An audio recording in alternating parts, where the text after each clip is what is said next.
देखिए, चाय वाला, गरीब का बेटा, ये सारी चीजें, चाय वाले बहुत से ऐसे लोग हैं, सब प्रधानमंत्री तो नहीं बन सकते ना। वो कितने गरीब है ये जनता से छुपी नहीं है। बिल्कुल मैं डरती हूँ, मेरी बिटिया बाहर खेलती है सोसाइटी में, मैं बार बार कॉल करके इन्फॉर्म करती हूँ अपने बच्चों को कि बिटिया कहीं बाहर ना जाए। मैं 8 बजे 8:30 बजे मुझे घर जाने की जल्दी होती है कि कहीं कोई ऐसी अनहोनी ना हो जाए।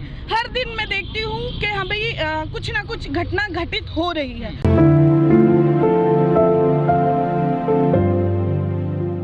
क्यों लग रहा है आप लोगों को कि देश में संविधान जो है वो अभी खतरे में है? देखिए, अब तो लगने और ना लगने की तो बात नहीं है। सरकार जिस तरह से ईवीएम और जिस तरह से हर एक कंपनी को निजीकरण कर रही है, तो अब इसमें लगना और ना लगने का सवाल नहीं होता। अब तो साफ साफ दिखाई दे रहा है। जिस तरह से पिछले हमने कुछ दिनों में देखा है कि जितनी भी कंपनियां हैं सभी बिकी जा रही है। जैसे आपकी रेलवे इतना लॉस में, कल ही एक न्यूज़ देख रही थी मैं जिसमें आ रहा था कि एक ट्रेन है जो जिसको बंद कर दिया गया है, जिसमें कई ऐसे लोग थे रोजगार जो तेजस ट्रेन के बारे में। जी हाँ, बिल्कुल।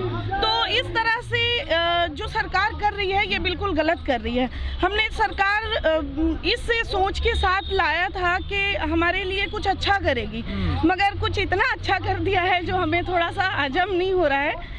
जी, तो आपने कहा है कि ईवीएम एक मुद्दा है, क्या आपको लगता है वाकई में ईवीएम में धांधली होती है? जी हाँ, बिल्कुल होती है। मैं अभी चुनाव में कई बार बहुत करीब रही हूँ चुनाव के, और जो चीज़ मैंने देखा है, जो जनता का रुझान मैं देखती हूँ, जनता से बातें मैं करती हूँ, उसके बाद जो रिजल्ट आता है वो जस्ट अपोजिट आता है। तो इसमें कहने की दो राय है ही नहीं है कि इसमें कोई गड़बड़ नहीं है। लेकिन जीतने वाला पक्ष कहता है कि ये हारने के बाद विपक्ष की बौखलाहट होती है, इस प्रकार। देखिए, ये तो कहने की राजनीति जो मुद्दे होते हैं कि बौखलाहट, और ये है जो सभी को पता, भी पीछे जो बिहार में हुआ इससे हम और आप बिल्कुल अनजान नहीं है।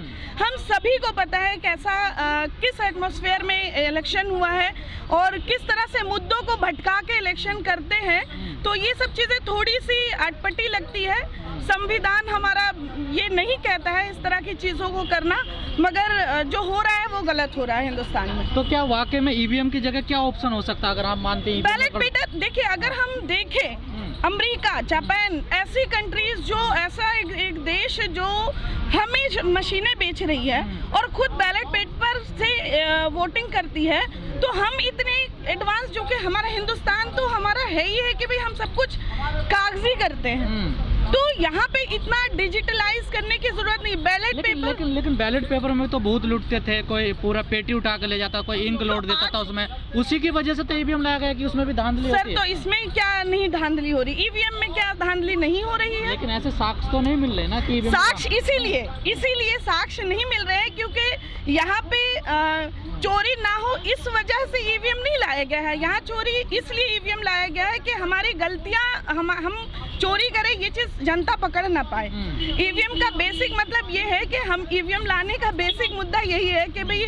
जो भी चोरी करे, गवर्नमेंट, सरकार जो भी हो, जो भी चोरी करे तो वो पकड़ में ना आए। और पहले क्या था कि लोग अपनी गुंडागर्दी या जो भी होती थी, मैं राजनीति बहुत बचपन से देखा है, मेरे फादर बहुत बचपन से राजनीति में रहे, तो मैंने बचपन से वोटिंग टाइम में मैं रही हूँ। एक नूरा कुश्ती सी होगी ना, पहले बीजेपी कांग्रेस पे आरोप लगाती थी, अब कांग्रेस आरोप लगाती है। ये तो आरोप प्रतिरोप ये सब चीजें तो चलती रहती है राजनीति में। आपको भी पता है कि राजनीति में ये चीजें चलती रहती है, जो पक्ष और विपक्ष में होता है ये चीजें हैं। मगर बेसिक चीज है, संविधान को जो बचाने वाली बात है, ये बहुत हमारे लिए बेसिक मुद्दे की बात है। रोजगारी, जो चीजें हमने जिस सोच के साथ बीजेपी को, मैं बहुत इसमें, मेरा किसी पॉलिटिकल पार्टी से, किसी पॉलिटिकल लिंक से कोई कनेक्टिविटी नहीं है।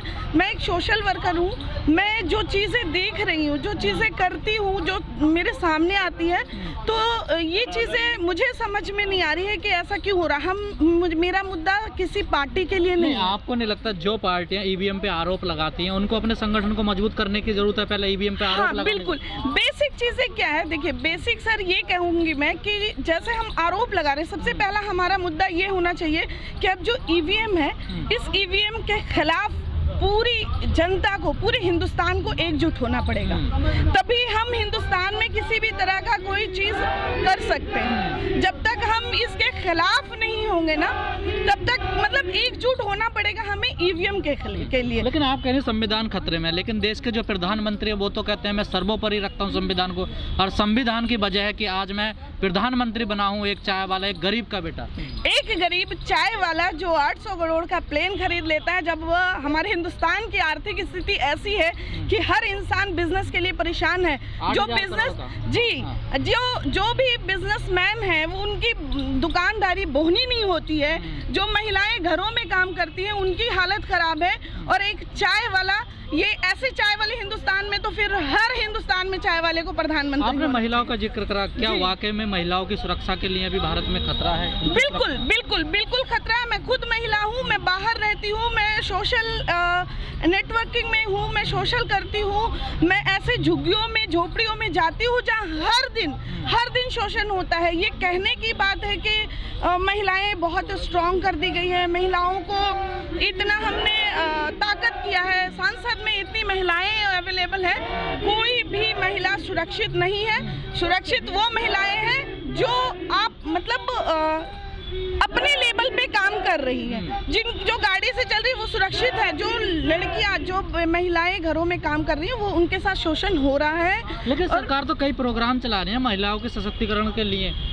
सर ये तो प्रोग्राम में सिर्फ टीवी पे ये सिर्फ टीवी और चैनलों पे चलते हैं सर, ये जमीनों में नहीं है। आप जमीन में चल के देखें तो महिलाओं की क्या स्थिति है ये आपसे भी छुपी नहीं है, और अगर नहीं समझ में आ रही है तो समझने की जरूरत है। महिलाओं के लिए बहुत प्रॉब्लम है। सबसे बड़ी चीज है कि सरकार को ये चीज समझने की जरूरत है कि जनता अब क्या चाहती है, महिलाओं को क्या चाहती, महिला जीत रहे। मैं वही बात है कि जीत तो रहे, ईवीएम अब चोरी करके अगर हम जीत रहे हैं तो ये बड़ी बात नहीं है।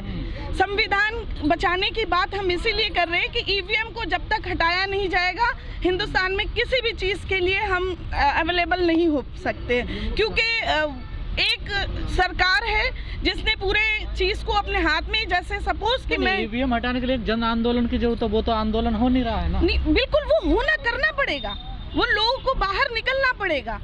जब तक वो बाहर नहीं निकलेंगे, लोगों ने पीछे 70 सालों में बहुत कुछ देखा है, बहुत कुछ सहा है, तो वापस से वो आंदोलन जो आज से पहले जो हुआ करते थे, अब जो लोग, चूंकि आर्थिक स्थिति लोगों की इतनी खराब हो चुकी है, आर्थिक स्थिति से लोग इस तरह जूझ रहे हैं कि बाकी चीजों पे ध्यान नहीं दे पा रहे हैं। बेसिक चीजें लोगों को लगता है कि अगर मैं एक दिन के लिए सड़क पे उतरूंगी या जाऊंगा तो मेरा एक दिन का 500 का दिहाड़ी, जो कि बहुत मुश्किल से मिल रहा है, बच्चों का भरण पोषण करना बहुत मुश्किल हो रहा है, तो इस वजह से लोग उतरना नहीं चाह रहे हैं।